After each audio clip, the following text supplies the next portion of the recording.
Perkenalkan, nama saya Aksen Mabuat, kelas A4, semester 7, Fakultas Keperawatan, UNPI Manado. Pada kesempatan ini, saya akan membuat video simulasi kesiapsiagaan bencana banjir untuk memenuhi tugas ujian akhir semester dari MK Keperawatan Bencana dengan dosen pembimbing Nurse Olvin Manengkei, SKES MKes. Apa itu banjir? Banjir adalah peristiwa bencana alam yang terjadi ketika aliran air yang berlebihan merendam daratan. Tahap simulasi kesiapsiagaan bencana banjir dibagi menjadi 3, yaitu yang pertama tahap sebelum banjir, kedua ketika banjir, dan ketiga setelah banjir. Tahap pertama, pencegahan dan siap siaga sebelum banjir.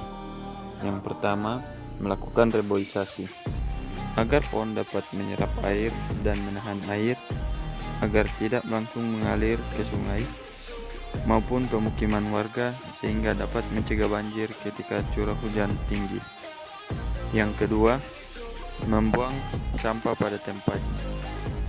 Sampah dapat terbawa arus sungai dan dapat menyumbai aliran air yang kecil sehingga dapat menyebabkan banjir. Yang ketiga, membersihkan sampah di aliran sungai. Membersihkan sampah di aliran sungai dapat mencegah sampah terbawa arus sungai sehingga mencegah sampah menyumbat aliran air sungai yang dapat menyebabkan banjir. Yang keempat, membuat saluran air yang baik. Saluran air yang buruk serta terdapat sampah atau tanaman air yang menyumbat dapat mengakibatkan banjir. Yang kelima, tidak melakukan pembangunan di daerah resapan air. Pemukiman serta sampah yang dibuang oleh penduduk dapat menghambat aliran air sungai. Yang keenam, melakukan simulasi bencana sederhana bersama keluarga.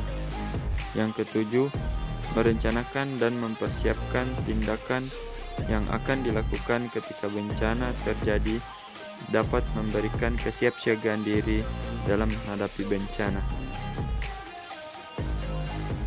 Yang kedelapan, mempersiapkan tas darurat yang meliputi surat keterangan berharga, makanan instan, alat penerangan, peluit, perlengkapan mandi, uang tunai, obat-obatan, air mineral, dan pakaian untuk 3 hari.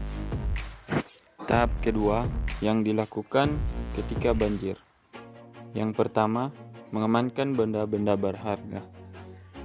Yang kedua, segera matikan listrik untuk menghindari bahaya tersengat aliran listrik.